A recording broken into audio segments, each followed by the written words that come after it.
My neighbor called animal control on me for the third time this month. That woman has too many cats, she complained. It's not sanitary. What she didn't know was that my unsanitary cat operation was about to be featured in Forbes magazine as one of the most successful animal welfare businesses in the world. My name is Betty, and at 72 years old, I've been called every name in the book by people who think they understand my life. Crazy cat lady, hoarder, eccentric old woman who's lost touch with reality. What they see when they look at my property is chaos. Cats everywhere, makeshift shelters in my backyard, delivery trucks bringing pet supplies daily, and the constant sound of meowing that carries across the fence into their perfectly manicured suburban lives. What they don't see is the carefully orchestrated business operation that has grown from my love of animals into something that generates more revenue than most small corporations. The animal control officer, a young man named James, who had become reluctantly familiar with my address, knocked on my door with a weary expression of someone who was tired of being called out for false alarms. "Mrs. Chen," he said, adjusting his uniform cap, "we've received another complaint about the number of cats on your property. You know I have to do a welfare check, even though we both know your animals are probably better cared for than most pets in this neighborhood." James had been here before. He'd seen my setup, inspected my records, and left each time more impressed than the last. But neighbors like Patricia Morrison, next door, didn't care about welfare checks or proper documentation. They cared about property values and the social stigma of living next to someone they considered an embarrassment to the neighborhood. "Of course, James. Come in. The cats have been waiting for their inspection." I led him through my front door, and immediately the difference between perception and reality became obvious. My home wasn't the chaotic mess my neighbors imagined. It was a professionally organized animal care facility that happened to be disguised as a residential property. Every room had been converted to serve a specific function: medical examination areas, quarantine spaces for new arrivals, socialization rooms for cats, learning to trust humans again, and comfortable living areas for animals waiting for their forever homes. But here's what even James didn't fully understand about my operation. The cats he saw in my house, the 27 that Patricia Morrison complained about, were just the visible tip of an empire that stretched across 3 states and employed dozens of veterinarians, animal behaviorists, and adoption coordinators. "Mrs. Chen, your documentation is perfect, as always," James said, reviewing the medical records and legal permits I maintained for every animal in my care. "Every cat has updated vaccinations, spay-neuter records, and behavioral assessments. Some of these rescues have better medical care than I do." That was true. Each cat in my care received comprehensive veterinary attention that cost more per month than most people spent on their own health care. But what James couldn't see from his inspection was the business model that made this level of care not just sustainable but profitable. "Thank you, James. I know these calls are frustrating for you, but I appreciate you taking them seriously. Animal welfare should always be investigated thoroughly." After James left, I walked through my house, looking at the cats who had become unwitting symbols of my supposed mental decline. There was Duchess, a Persian who had been rescued from a hoarding situation and now served as a therapy cat for elderly residents at 3 different nursing homes. There was Commander, a one-eyed tabby who had become an internet sensation through my social media marketing, generating thousands of dollars in donations monthly. There was Princess Luna, whose story of survival had been featured in national magazines and whose adoption had been sponsored by a celebrity for $50,000. Each cat had a story. Each cat had value beyond what my neighbors could comprehend. And each cat was part of a business model that my family still didn't understand, even though it had made me wealthier than I'd ever been in my life. But perception is everything in suburban neighborhoods, and the perception of Betty Chen was that she was a lonely old woman who had replaced human relationships with an unhealthy obsession with stray animals. That perception was about to change dramatically. The phone rang as I was preparing dinner for my current residence. The caller ID showed a number I'd been expecting, but hadn't quite believed would actually call. "Miss Chen, this is Jennifer Walsh from Forbes magazine.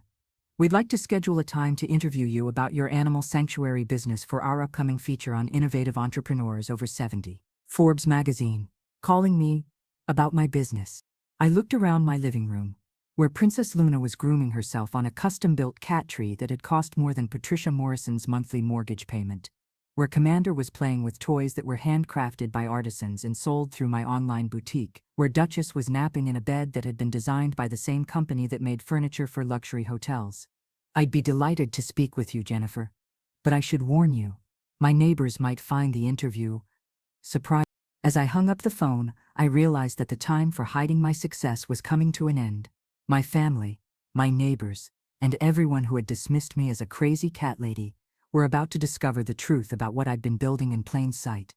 But first, I had to survive another family dinner, where my daughter would undoubtedly lecture me about my cat problem, while having no idea that my cats had generated more income in the past year than her husband's accounting firm. Sunday dinner at my daughter Linda's house was always an exercise in patience.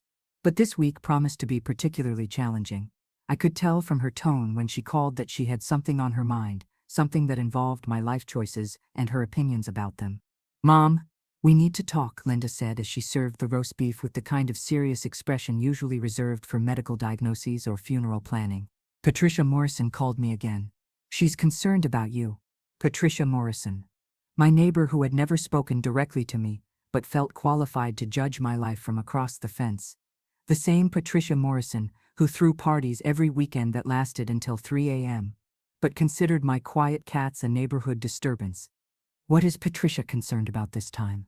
I asked, cutting my meat with deliberate calm, while mentally calculating how much money my concerning cats had generated in the past week alone. "Mom, she says there are trucks delivering to your house constantly. She says the smell from your backyard is getting worse. She says animal control has been called multiple times." My son-in-law Mark nodded gravely, as if Patricia Morrison's observations were scientific evidence of my declining mental state. "Betty, maybe it's time to consider that this hobby has gotten out of hand." Hobby. He called my $3 million business empire a hobby. "How many cats are you actually keeping now?" Linda asked, leaning forward with the concerned expression of someone who thinks they're staging an intervention for a loved one's addiction. 27 in the house at the moment," I replied honestly. The silence that followed was heavy with judgment and misunderstanding. Linda exchanged glances with Mark, the kind of look that passes between spouses when they think they need to make difficult decisions about an aging parent's welfare. "Mom, that's not normal. No one needs 27 cats." "You're right," I said, taking a sip of my wine. "No one needs 27 cats. But 27 cats might need someone." "That's exactly what I'm talking about," Linda said, her voice rising with frustration. "You're anthropomorphizing animals, Mom. You're treating them like they're human children. It's not healthy." What Linda didn't know was that those 27 cats were currently generating approximately $15,000 per month through various revenue streams: adoption fees, sponsored content, therapeutic services, breeding programs for rare breeds, and partnerships with veterinary schools for research studies. What Linda didn't know was that my unhealthy relationship with animals had resulted in a business that employed 47 people across multiple states and had facilitated the adoption of over 12,000 rescued animals in the past 5 years. What Linda didn't know was that her crazy cat lady mother had been featured in business journals, invited to speak at entrepreneurship conferences, and consulted by major pet food companies about market trends and consumer behavior. But Linda also didn't know these things because I had chosen not to tell her.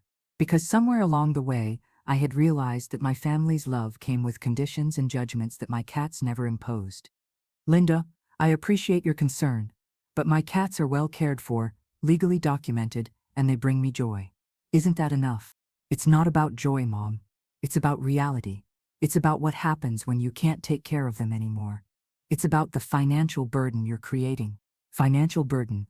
If only she knew that my financial burden had allowed me to pay off her mortgage last year, a gift I had made anonymously through a lawyer because I knew she would never accept help from her irresponsible mother. "What if we found a nice assisted living facility that allows 1 or 2 pets?" Mark suggested with the tone of someone who thinks he's being generous. "You could keep a couple of your favorites and find homes for the rest." 1 or 2 pets. Out of an operation that was saving lives and generating wealth that would provide for my family's future long after I was gone. That's very thoughtful, Mark. But I'm not ready for assisted living. I'm in excellent health, my home is perfectly maintained, and my cats are happy. "But for how long?" Linda pressed. "What happens when you fall and break a hip? What happens when you can't remember to feed them all?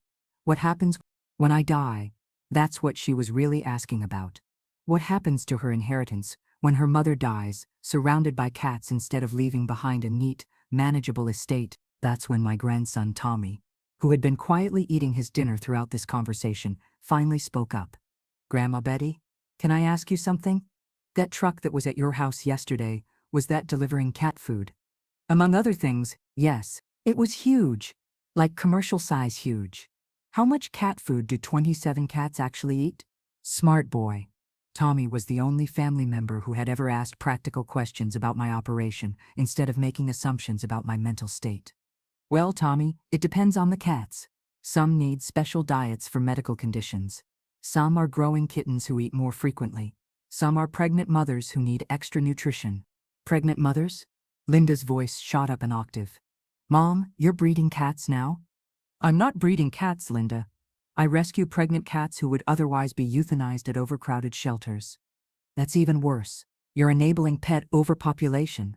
This was the moment I realized that my family would never understand what I was doing, because they had never bothered to ask the right questions or look beyond their preconceptions about crazy cat ladies and animal hoarding.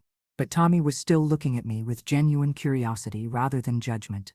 Grandma, how do you afford to take care of so many animals? I mean, vet bills alone must cost a fortune. Finally, someone had asked the question that would lead to the truth. It's a very good question, Tommy. Maybe someday I'll show you exactly how that works. Linda rolled her eyes. Mom, please don't encourage him. One animal obsession in the family is enough. If only she knew that her son had just demonstrated more business acumen and logical thinking in 5 minutes than she had shown in 5 years of criticizing my life choices. The dinner ended with promises from Linda to look into options for my situation and warnings about the consequences of my choices. I drove home listening to my favorite classical music, thinking about the Forbes interview scheduled for the following week, and wondering how long I could keep my success hidden from people who were so determined to see failure. As I pulled into my driveway, I saw Patricia Morrison peeking through her curtains, probably counting delivery trucks and timing my arrival home for her next report to Linda. Little did Patricia know that tomorrow morning I had a conference call with investors from 3 different countries who were interested in franchising my sanctuary model in their regions. The next morning I woke up at 5 a.m., not because my cats demanded it, but because I had a video conference with potential investors in Tokyo, and time zones wait for no one, not even crazy cat ladies. My home office was located in what used to be my formal dining room, converted into a sophisticated command center that would make most corporate executives envious. 3 large monitors displayed real-time data from my facilities across the country, financial reports from my various revenue streams, and communication platforms that kept me connected to my team of veterinarians, behavioral specialists, and adoption coordinators. But here's what made my operation different from typical animal shelters or rescue organizations. I had figured out how to make saving animals profitable, not just emotionally rewarding. The first revenue stream was traditional adoption fees, but I had revolutionized the model by creating what I called premium placement services. Instead of hoping people would visit shelters and fall in love with random animals, I matched specific cats with specific families based on detailed compatibility assessments. Families paid premium fees, sometimes up to $5,000, for a perfectly matched companion that had been trained, socialized, and prepared specifically for their lifestyle. The second revenue stream was therapeutic animal services. My cats worked in hospitals, nursing homes, schools for children with special needs, and corporate offices looking to reduce employee stress. These contracts generated steady monthly income while providing valuable services to human clients who benefited from animal interaction. But the most lucrative part of my operation was something that my neighbors would never have guessed. I had become a leading breeder and trainer of working cats. Not pet cats. Working cats. Barn cats who were trained to control rodent populations on organic farms. Security cats who were trained to detect intruders in warehouse facilities. Therapy cats who specialized in working with specific populations like veterans with PTSD or children with autism. These highly trained specialized animals commanded fees of $15,000 to $20,000 each, and I had waiting lists of clients who were willing to pay premium prices for cats who could perform specific jobs. My phone buzzed with a text from my assistant coordinator, Sarah, who managed the day-to-day operations of my 3 satellite facilities. Mrs. Chen, The farm cats for the Colorado contract are ready for delivery. The client is sending a plane to pick them up this afternoon. A plane. For cats. Because when organic farmers are losing thousands of dollars worth of crops to rodent damage, a team of professionally trained barn cats becomes a cost-effective investment that pays for itself within months. The Tokyo investors were calling about franchising this model internationally. Apparently, rodent control was a universal problem, and trained cats were an environmentally sustainable solution that appealed to businesses looking for alternatives to chemical pesticides. "Good morning, Mr. Yamamoto," I said as his face appeared on my screen. "Thank you for accommodating the time difference. Ms. Chen, we have reviewed your business model extensively. The profit margins are impressive, but we are particularly interested in the environmental benefits of your approach. How quickly could you train a team to establish similar operations in Japan?" How quickly could I train a team? I had been developing training protocols for 5 years, systematizing every aspect of cat behavior modification, health management, and client relations. I could have a franchise operation running within 6 months.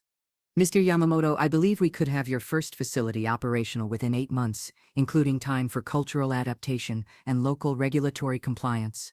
"Excellent. We would like to begin with a pilot program in Tokyo and Osaka.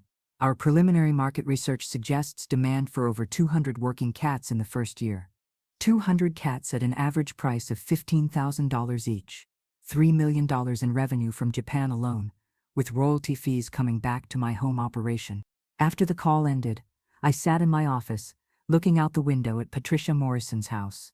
She was probably calling Linda right now to report that the crazy cat lady was talking to her computer again, probably having conversations with imaginary business partners.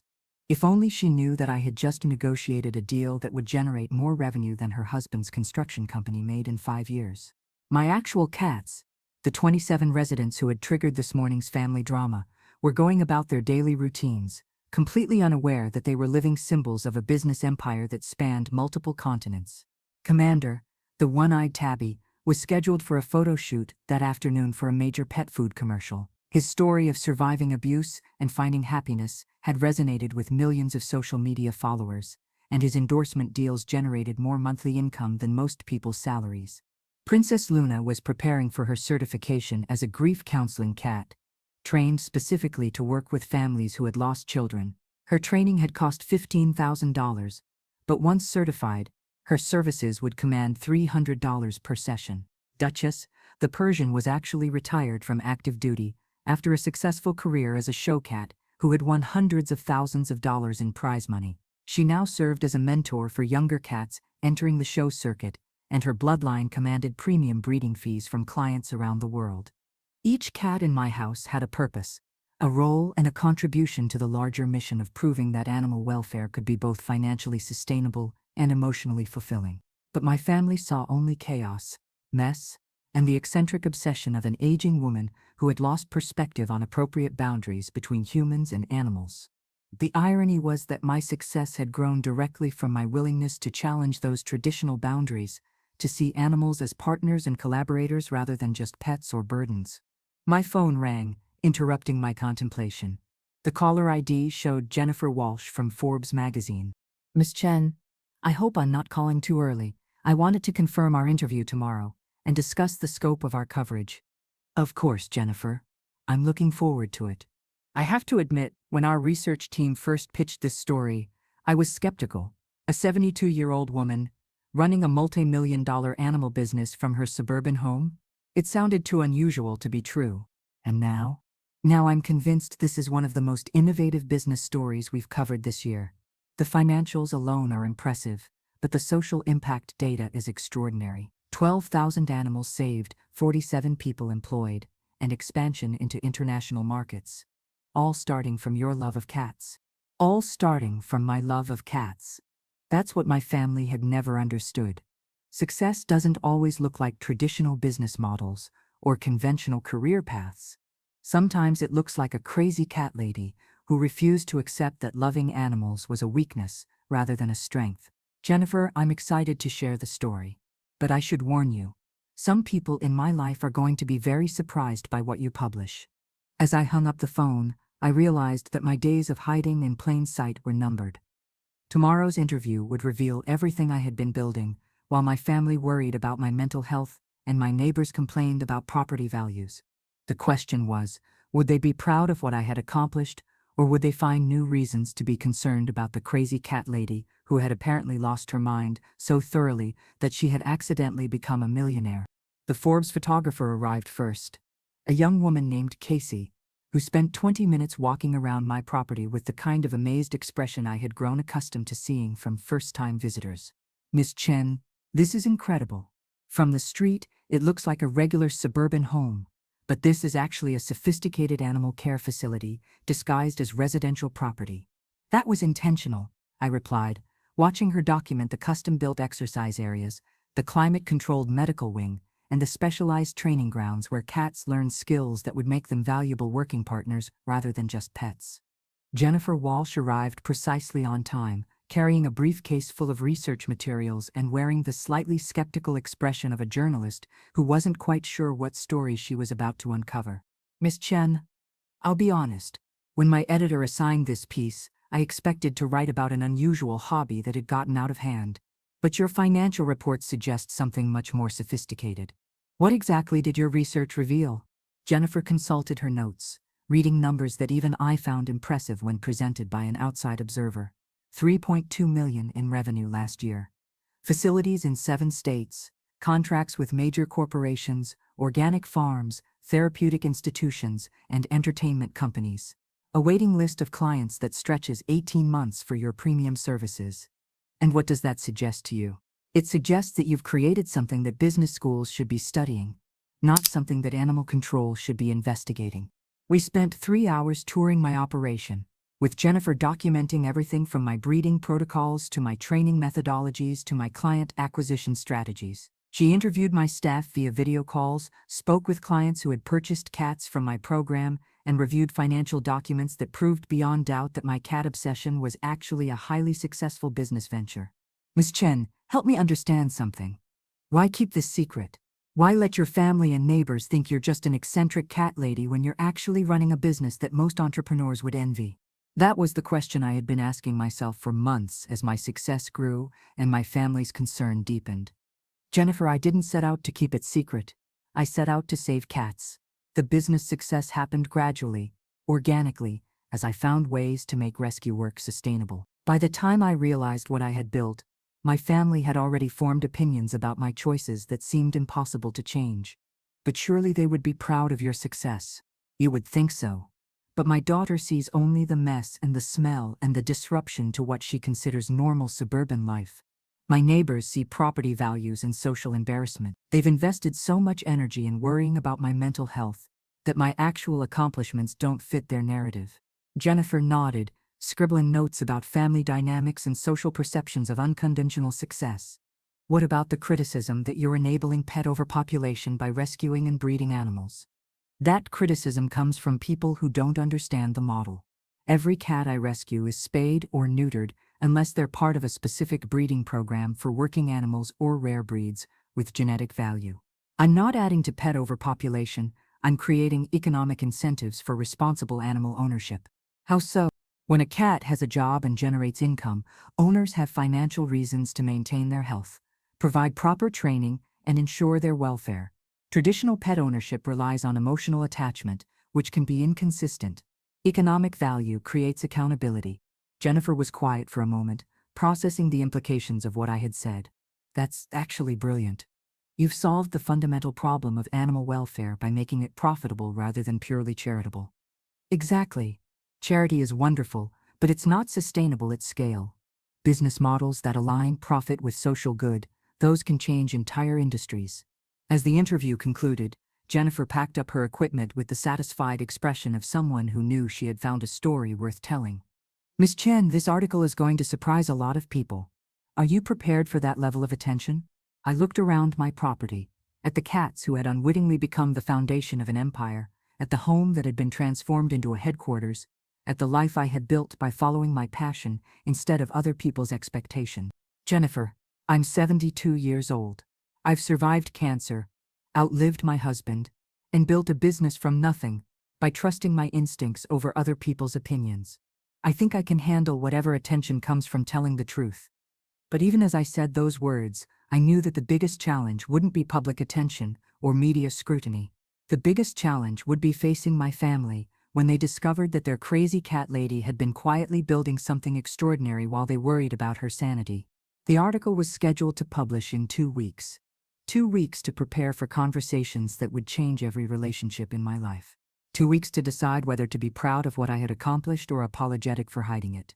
2 weeks to transform from neighborhood embarrassment to business success story. But first, I had to survive another Sunday dinner where Linda would undoubtedly lecture me about responsible pet ownership, while having no idea that her mother had just been featured in one of the world's most prestigious business magazines. The Forbes article went live on a Tuesday morning at exactly 9 a.m. Eastern Time. I knew the precise moment because my phone started ringing immediately, beginning with calls from business reporters and potential investors, and escalating quickly to confused and slightly panicked calls from family members. Linda was the first family member to call, her voice carrying a mixture of confusion and barely controlled hysteria. "Mom, Patricia Morrison just called me. She says there are news vans on your street. She says people are asking about you. What's going on?" I was sitting in my office, watching real-time analytics as the Forbes article climbed social media trending lists and generated thousands of shares within the first hour of publication. The headline had proven irresistible. The suburban cat lady who built a $3 million animal empire while her neighbors called animal control. "Linda, I think you should probably read the Forbes article that was published this morning." "Forbes article? Mom, what are you talking about? Forbes doesn't write about cat ladies." Actually, it turns out they do.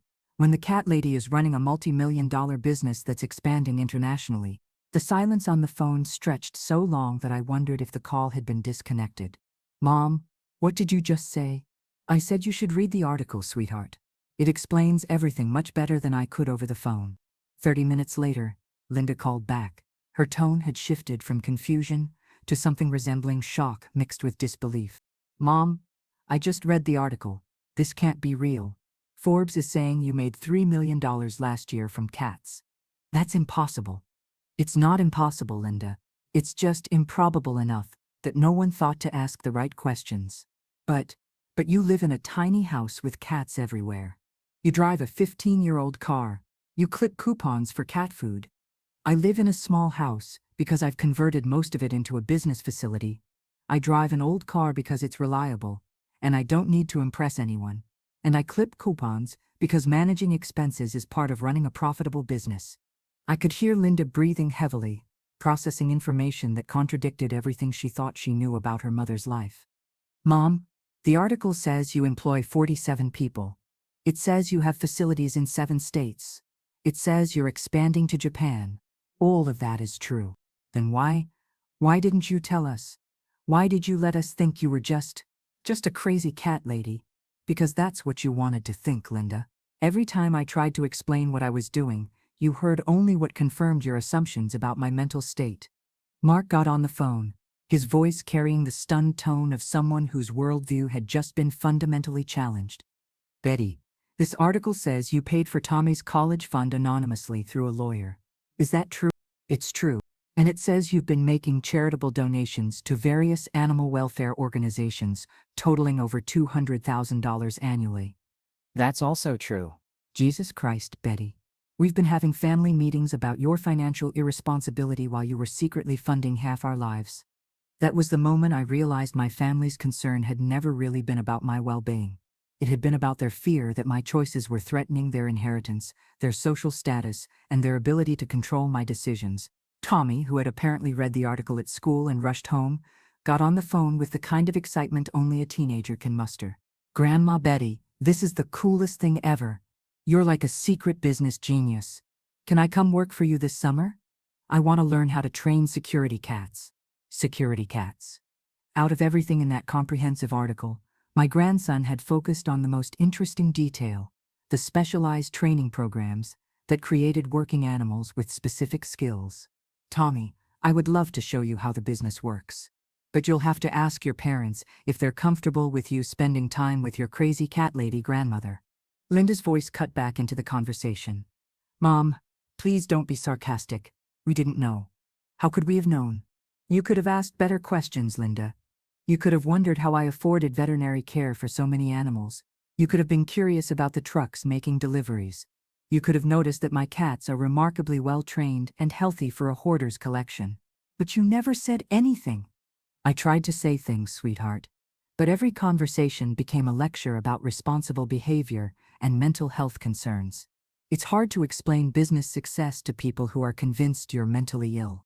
The rest of the day brought a parade of phone calls from neighbors, friends, distant relatives, and business contacts who had seen the article. Patricia Morrison, who had spent months trying to get me investigated by animal control, left a voicemail asking if I would be interested in boarding her cat while she went on vacation.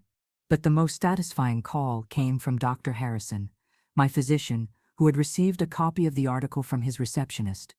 Betty, I have to ask, is this really you? My patient who comes in for regular checkups and never mentions owning a multi-million-dollar business? It's really me, Dr. Harrison. Did the article surprise you? Surprise me? Betty, I've been telling people for years that you're one of the most mentally sharp patients I have. But I had no idea you were also one of the most successful business owners in the state. That evening, as news crews finished interviewing neighbors and packing up their equipment, I sat in my living room with my cats, reflecting on a day that had changed everything about how the world saw me. Commander looked up from his toy, as if sensing that his internet fame had just expanded to include his owner's business accomplishments. Princess Luna continued her evening grooming routine, completely unaware that she had become a symbol of innovative approaches to animal welfare. Duchess napped peacefully in her luxury bed, probably dreaming about her show cat glory days, oblivious to the fact that her retirement fund was now a matter of public record. My phone buzzed with a text from Tommy. Grandma, you're trending on Twitter. Crazy Cat Lady Genius is going viral. This is so cool. Crazy Cat Lady Genius. I liked that better than just Crazy Cat Lady. But the real test would come at Sunday dinner, when my family would have to decide whether to be proud of what I had accomplished or resentful that I had hidden it from them. Either way, the days of being dismissed as an eccentric old woman were over. The cats and I had been revealed for what we really were, a business partnership that proved love and profit didn't have to be mutually exclusive. Sunday dinner arrived with an atmosphere I had never experienced in my family. Instead of concerned glances and intervention-style conversations, Linda had set the table with her finest china. Mark had opened an expensive bottle of wine, and Tommy had prepared a presentation about innovative business models in animal welfare for his economics class. Mom, Linda said as she served dinner, I owe you an apology. Several apologies, actually. You don't owe me anything, sweetheart. You reacted to what you saw and understood. That's what people do. But I should have seen more. I should have asked better questions. I should have trusted that my mother, who raised me to be independent and successful, might know what she was doing with her own life. Mark poured wine with the ceremonial attention usually reserved for special occasions.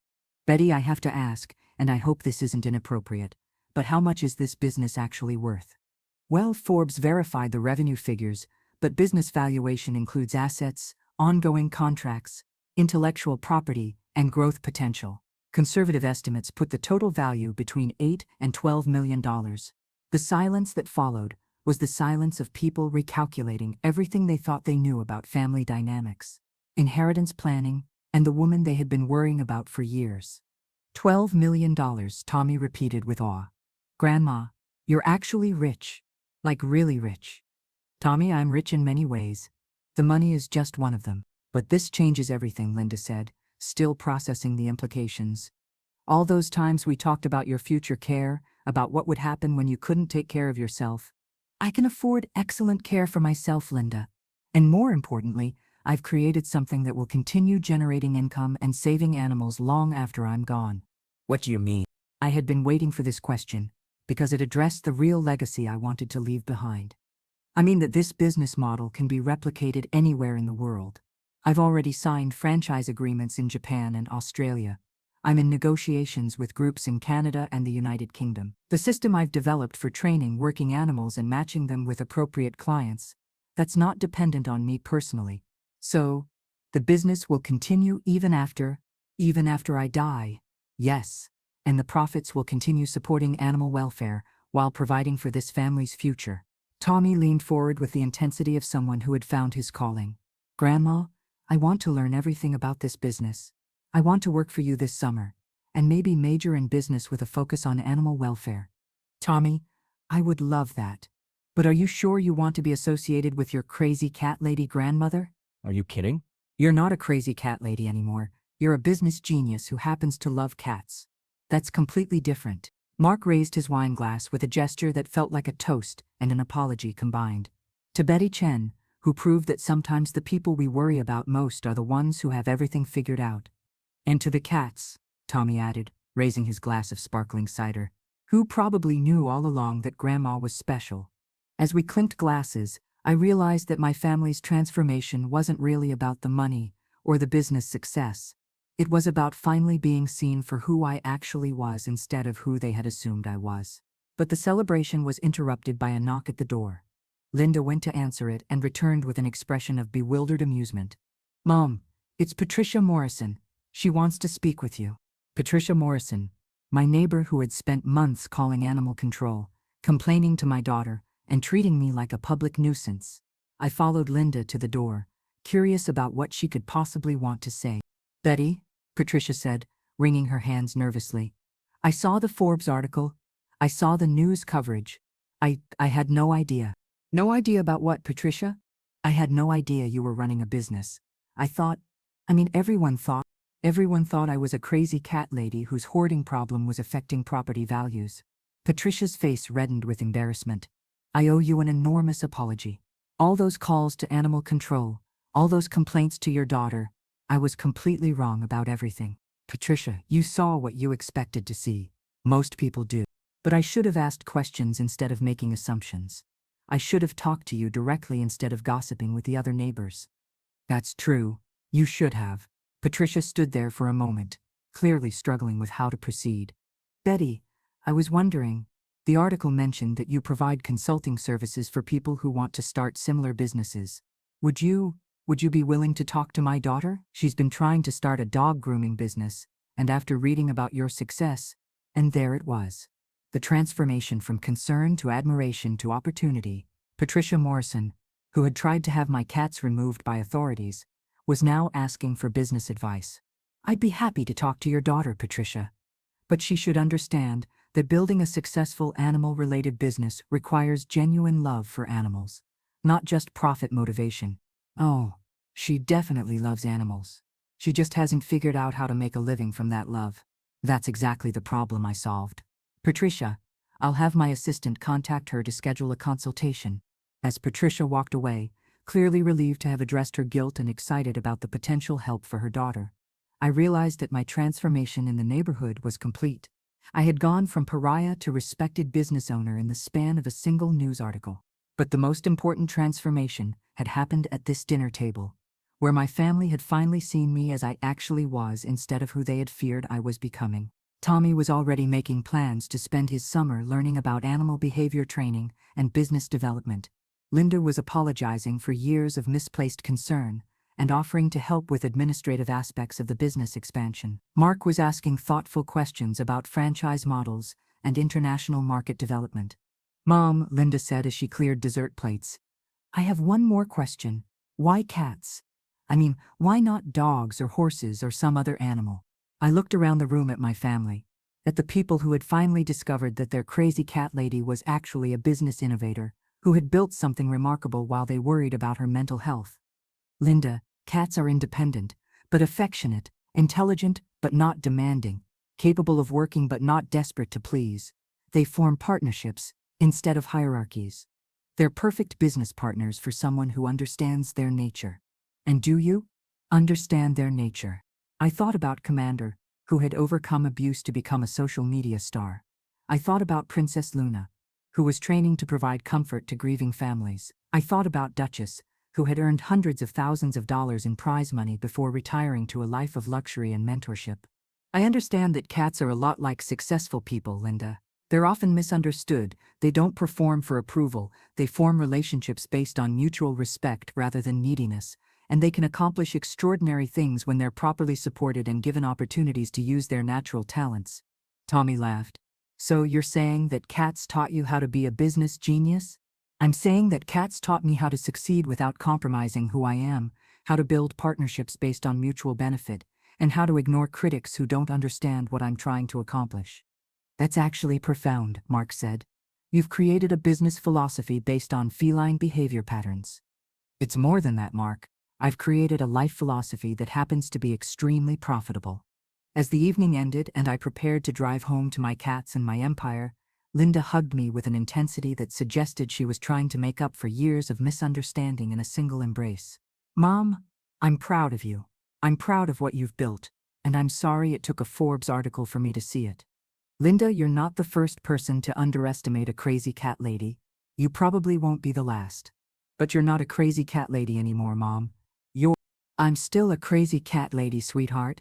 I'm just a crazy cat lady who happens to be a millionaire business owner with international expansion plans and a waiting list of clients who want to buy my cats. That's actually the perfect description. As I drove home through my neighborhood, I noticed that several houses had lights on and people looking out their windows. Word had spread quickly about the Forbes article, and apparently the crazy cat lady down the street had become a local celebrity overnight. But the real victory wasn't the recognition or the vindication or even the financial success. The real victory was that I had proven something important about following your passion, trusting your instincts, and refusing to let other people's limited imagination define your possibilities. I pulled into my driveway and sat for a moment, looking at my home that was really a headquarters, thinking about my cats who were really business partners, reflecting on my life that had been really an entrepreneurial adventure disguised as eccentric behavior. My phone buzzed with a text from Tommy. Grandma, I just realized something. You didn't build a cat business. You built a business that saves cats while proving that love and profit can work together. That's not crazy at all. That's genius. Crazy cat lady genius. I decided that would be my new business cards. Commander greeted me at the door with his usual one-eyed wink, as if he had always known that his internet fame was just the beginning of something bigger. Princess Luna looked up from her therapy training exercises, probably sensing that her future career helping grieving families had just become more secure and well-funded. Duchess stretched elegantly on her luxury bed, clearly satisfied that her retirement fund was now public knowledge and her bloodline's value had been properly documented. As I settled into my evening routine, feeding cats who were really employees, checking email from clients who were really partners, and reviewing financial reports that were really proof of concept for a new model of animal welfare, I realized that the story wasn't over. It was just beginning. Because now that the world knew what a crazy cat lady could accomplish when she refused to apologize for loving animals, I had bigger plans. Plans that would prove that animal welfare and business success could work together on a scale that would make my current operation look small. Plans that would employ hundreds of people, save thousands of animals, and demonstrate that passion and profit weren't opposing forces, but complementary strengths. Plans that would start with cats, but expand to all kinds of animals who needed someone to see their potential instead of just their problems. The moral of this story? Never underestimate someone who loves animals more than social approval. Never assume that unconventional choices indicate poor judgment.